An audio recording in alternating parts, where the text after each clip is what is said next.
Hall में एक लंबा आदमी खड़ा हुआ। उसने वीपी सिंह का समर्थन किया और फिर बोला, यह चुनाव दरअसल राजीव गांधी और वीपी सिंह के बीच की लड़ाई थी। और फिर हरियाणा में जहां लोग मुझे ताऊ जी कहकर बुलाते हैं, मैं वही ताऊ बनकर रहना चाहता हूं। और उसने वीपी सिंह का नाम प्राइम मिनिस्टर के लिए प्रपोज कर दिया। चंद्रशेखर के लिए एक बड़ा झटका था। उनके चेहरे पर जो हुआ वो सब देखने लायक था। ये आदमी पीएम बन सकता था, लेकिन क्यों नहीं बना? क्या वो सच में नहीं बनना चाहता था या कोई और खेल था? 1977 इमरजेंसी खत्म हुई, जनता पार्टी की आंधी आई। हरियाणा में 90 सीटों वाली विधानसभा में जनता पार्टी को 75 सीटें मिली। देवीलाल जो 5 साल पहले 2 सीटों से चुनाव हार चुका थे, अब हरियाणा के चीफ मिनिस्टर बन गए। सीएम बनने के बाद भी उनका अंदाज नहीं बदला। वो गांव-गांव जाते रहे।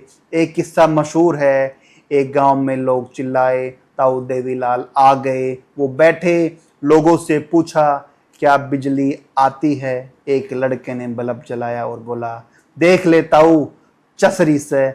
सब हंस पड़े। देवीलाल भी हंसे और बोले, ठीक से, मौज करो। और वहां से चले गए। पीछे भीड़ नारे लगा रही थी, ताऊ देवीलाल जिंदाबाद, ताऊ देवीलाल जिंदाबाद।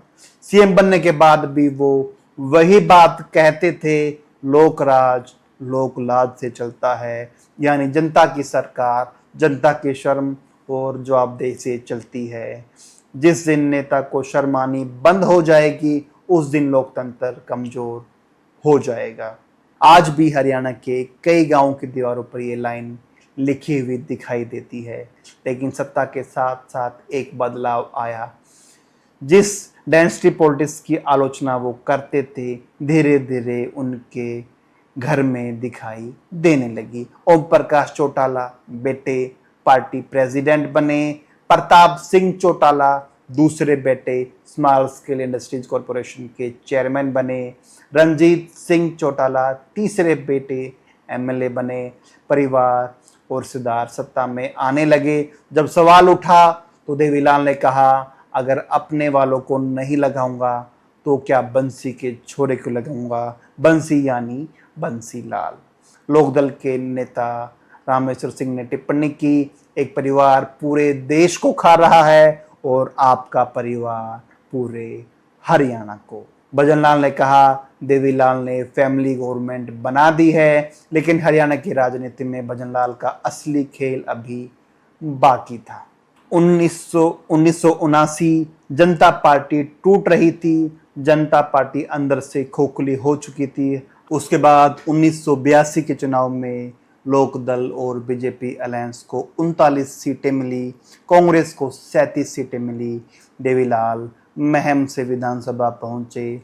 अब समय था आगे बढ़ने का। देवीलाल के पास सरकार बनाने का मौका था। वो गवर्नर जीडी तापसे के पास गए। तापसे ने कहा, सोमवार को एमएलए लेकर आइए और बहुमत साबित कीजिए। देवीलाल के एमएलए परवानों के गेस्ट हाउस में थे, निहंग सिख की सुरक्षा में थे, ताकि हॉर्स ट्रेडिंग ना हो सके। हॉर्स ट्रेडिंग यानी कि विधायकों की खरीद फरोख्त। सोमवार सुबह रेडियो पर खबर आई, भजनलाल ने शपथ ले ली, रातों रात चुपचाप गवर्नर हाउस में। लेकिन इस पूरे एपिसोड में एक और एंगल था। चौधरी चरण सिंह और देवीलाल के रिश्ते उनके साथ फिर से खराब हो चुके थे। चरण सिंह ने अपने करीबी सत्यपाल मलिक को परवानों भेजा ताकि देवीलाल को अपने एमएलए का सपोर्ट ना मिले। एक तरफ भजनलाल का खेल, दूसरी तरफ चरण सिंह का विरोध। देवीलाल दोनों तरफ से घिर चुके थे। देवीलाल गुस्से में गवर्नर हाउस पहुंचे।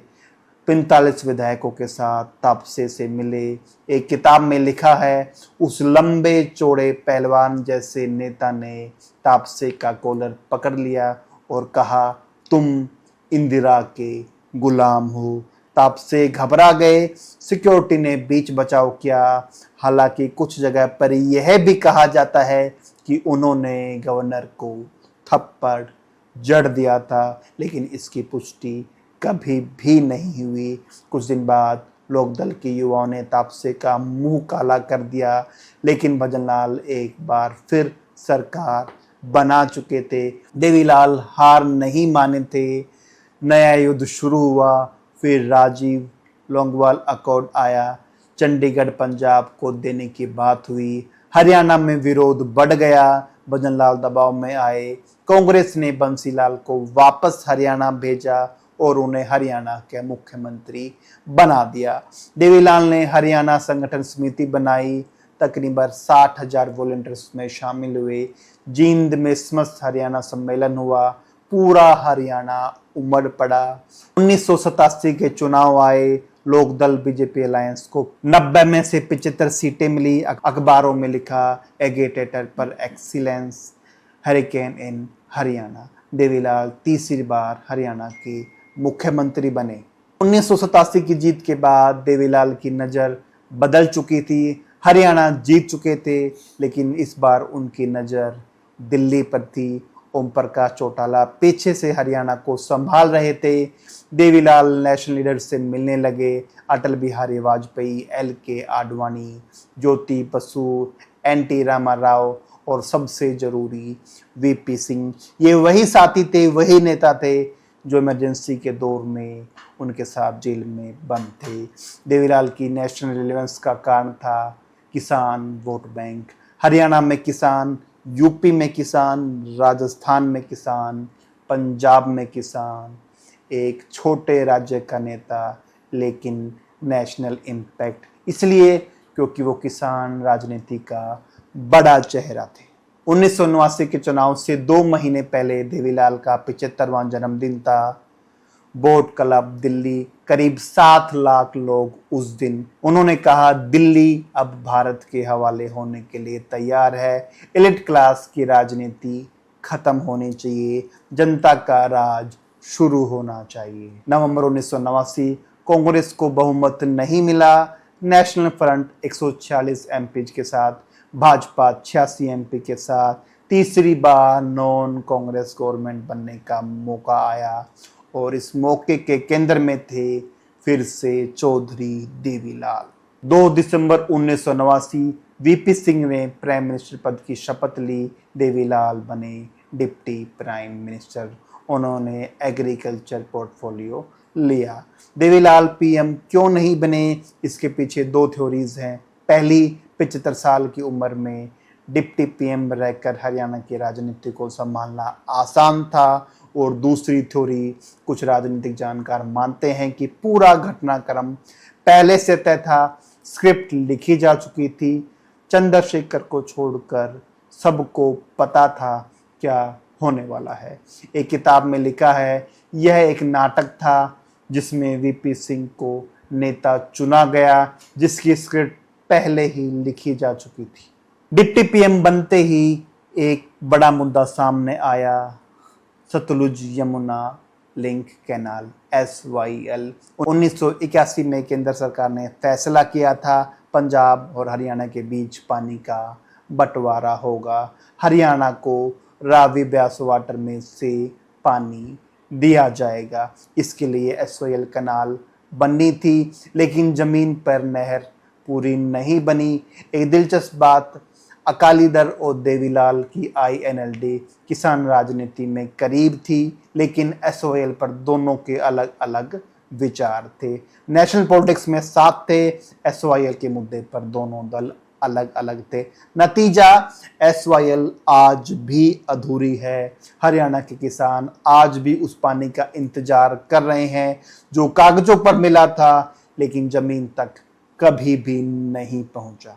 उप प्रधानमंत्री बनने के बाद देवीलाल ने अपने बेटे ओम प्रकाश चौटाला को हरियाणा का CM बनाया, लेकिन चौटाला MLA नहीं थे। बाई इलेक्शन जरूरी था और सीट चुनी गई महम की सीट, वही महम जहां से देवीलाल खुद बड़े अंतर से जीत कर आए थे। लेकिन महम में एक पेंच था, आनंद सिंह दांगी, जो देवीलाल के इतने करीब थे कि उन्हें देवीलाल का 5वां बेटा कहा जाता था। उप प्रधानमंत्री पद से हटाए जाने के बाद देवीलाल और VP सिंह के रिश्तों में दरार आ गई। 4 अगस्त को देवीलाल हटे। 7 अगस्त को पार्लियामेंट में बड़ा ऐलान हुआ। वीपी सिंह ने मंडल कमीशन लागू करने का फैसला लिया। पूरे देश में विरोध शुरू हो गया। स्टूडेंट सड़कों पर आ गए। मंडल की राजनीति ने देश की राजनीति बदल दी। बीजेपी ने इसके जवाब में राम आंदोलन तेज किया, यानी मंडल के खिलाफ कमंडल की राजनीति शुरू की। LK आडवाणी की रथ यात्रा शुरू हुई। लालू प्रसाद यादव ने आडवाणी को बिहार में गिरफ्तार करवा दिया। इसके बाद बीजेपी ने वीपी सिंह सरकार से समर्थन वापस ले लिया और वीपी सिंह की सरकार गिर गई। लेकिन यहाँ एक बड़ा कॉन्ट्राडिक्शन था। देवीलाल ने ही मंडल कमीशन के रिकमेंडेशन का समर्थन किया था, लेकिन बाद में वो मंडल के खिलाफ खड़े हुए, क्योंकि जाट को ओबीसी कैटेगरी में शामिल नहीं किया गया था। यह उनकी राजनीति का एक उलझा हुआ पहलू था। 10 नवंबर 1990 को चंद्रशेखर प्राइम मिनिस्टर बने और उनके साथ देवीलाल दूसरी बार उप प्रधानमंत्री बने। लेकिन सिर्फ 4 महीने बाद 5 मार्च 1991 को सरकार गिर गई। कहा जाता है कि हरियाणा के एक पुलिस कांस्टेबल ने वो सरकार गिरा दी, क्योंकि वो चंद्रशेखर के घर पर नज़र रखे हुए थे। वो कहानी किसी और वीडियो में। ये देवीलाल की राजनीति का पीक था। इसके बाद वो कभी चुनाव नहीं जीत पाए। 1991 में रोहतक लोकसभा से भूपेंद्र सिंह हुड्डा ने उन्हें हराया। घरोंडा असेंबली से छतरपाल ने हराया। और रोहतक, जो हरियाणा की राजनीति का गढ़ माना जाता था, वहीं से हारना एक बड़ा संकेत था एक नई राजनीति का। 1996 में हुड्डा ने फिर हराया। 1998 में हुड्डा ने तीसरी बार हराया और 3 बार लगातार। हर बार मार्जिन अलग था, लेकिन जीतने वाला वही था, भूपेंद्र सिंह हुड्डा। हुड्डा की पूरी कहानी एक अलग वीडियो की कहानी है। उस वीडियो में विस्तार से उस पर बात करेंगे। 1999 में ओम प्रकाश चौटाला हरियाणा के चीफ मिनिस्टर बने। उन्होंने अपने पिता के लिए राज्यसभा का रास्ता खोला। देवीलाल अपनी ज़िंदगी के आखिरी सालों में देश की सबसे बड़ी लेजिस्लेटिव बॉडी का हिस्सा रहे। देवीलाल अक्सर कहते थे, अगर अपने वालों को नहीं लगाऊंगा तो बंसीलाल के छोरे को लगाऊंगा क्या। इस एक लाइन ने एक ऐसे राजनीतिक परिवार खड़ा कर दिया जो आज हरियाणा की राजनीति में हर जगह दिखाई देता है, लेकिन आपस में बटा हुआ। देवीलाल के 4 बेटे थे। प्रताप सिंह चौटाला सबसे बड़े बेटे, MLA रहे। उनके बेटे रवि चौटाला, उनकी पत्नी सुनैना चौटाला आजकल INLD की जनरल सेक्रेटरी रही हैं। रंजीत सिंह चौटाला तीसरे बेटे। 1989 में जब देवीलाल डिप्टी PM बने, दिल्ली गए। कई MLA रंजीत को CM बनाना चाहते थे, लेकिन देवीलाल की पसंद थे ओम प्रकाश चौटाला। यहीं से रिश्तों में दरार आई, दूरी बनी। रंजीत सिंह ने कांग्रेस, बीजेपी और इंडिपेंडेंट चुनाव की राजनीति की। 2019 में रानिया से इंडिपेंडेंट MLA बने। बीजेपी सरकार में पावर एंड जेल मिनिस्टर रहे। 2024 में बीजेपी से टिकट नहीं मिला। निर्दलीय चुनाव लड़ा। अपने ही पोते अर्जुन चौटाला से चुनाव हार गए। जगदीश चौटाला सबसे छोटे बेटे, राजनीति से दूर रहे। उनके बेटे आदित्य देवीलाल पहले INLD में थे, बाद में बीजेपी में गए। 2019 में डबवाली से चुनाव लड़े। 2024 में INLD में वापस चले गए और डबवाली से चुनाव जीत भी गए। ओम प्रकाश चौटाला देवीलाल की राजनीतिक विरासत के सबसे बड़े उत्तराधिकारी बने। 5 बार हरियाणा के मुख्यमंत्री बने, लेकिन उनकी ज़्यादातर टर्म छोटी रही। सिर्फ 2000 से 2005 तक का कार्यकाल उन्होंने पूरा किया। JBT टीचर घोटाले में दोषी पाए गए, तिहाड़ जेल गए। 89 साल की उम्र में 20 दिसंबर 2024 को उनका निधन हो गया। ओम प्रकाश के 2 बेटे अजय सिंह चौटाला और अभय सिंह चौटाला। अजय सिंह चौटाला राजस्थान से राजनीति की उन्होंने शुरुआत की। 1989 में वहाँ से MLA बने। बाद में हरियाणा की राजनीति में आए। जे बेटी टीचर स्कैम में पिता के साथ जेल गए। एक समय उन्हें चौटाला की विरासत का अगला चेहरा माना जाता था, लेकिन जब वो जेल में थे उनके बेटे दुष्यंत चौटाला ने अलग रास्ता चुना और परिवार में बड़ी टूट हो गई। अभय सिंह चौटाला ने ग्रास रूट से राजनीति की शुरुआत की। पंचायत, जिला परिषद, फिर एमएलए, और पिता और भाई अजय जब जेल गए तो उन्होंने आईएनएलडी की कमान संभाली। 2021 किसान आंदोलन के दौरान उन्होंने अपनी विधानसभा सीट से इस्तीफा दिया। बाद में उपचुनाव जीत गए। 2024 में आईएनएलडी के प्रेसिडेंट बने। उनके बेटे अर्जुन चौटाला 2024 में रानिया से विधायक बने। उन्होंने अपने चाचा रणजीत सिंह चौटाला को चुनाव हराया। 2018 में परिवार टूट गया। ओम प्रकाश चौटाला ने अजय और उनके दोनों बेटों दुष्यंत, दिग्विजय को इनेलो से निकाल दिया था। इसके बाद दुष्यंत ने बनाई जननायक जनता पार्टी जेजेपी। 2019 में जेजेपी ने 10 सीटें जीती। दुष्यंत चौटाला हरियाणा के डिप्टी सीएम बने। 2024 में जेजेपी का प्रदर्शन खराब रहा। लगभग सभी सीटों पर उनकी जमानत जब्त हो गई। 6 अप्रैल 2001 चौधरी देवीलाल नहीं रहे। एक बुजुर्ग किसान था जो अपने ही फसल के सामने रो पड़ा था। उस एक पल ने 16 साल के लड़के को बदल दिया और उस लड़के ने दशकों की लड़ाई के बाद लाखों किसानों को जमीन का हक दिलाया। यह उनकी सबसे बड़ी लेगेसी है। लेकिन वो एक पॉलिटिशियन भी थे। जिनके साथ उन्होंने जो किया वही उनके साथ भी हुआ।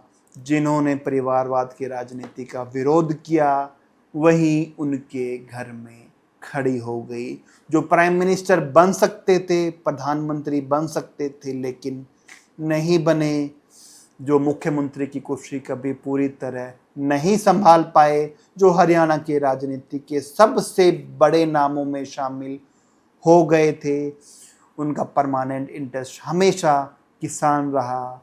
जब भी किसानों ने बुलाया वो गए, और जब भी वो गए किसान उनके साथ आए। आज हरियाणा के गांव में एक लाइन लिखी हुई दिखाई देती है, लोकराज लोक लाज से चलता है। शायद इसीलिए उनकी समाधि का नाम रखा गया संघर्ष स्थल, क्योंकि संघर्ष उनके जीवन का हिस्सा था और शायद यही उनकी पहचान थी। नमस्कार।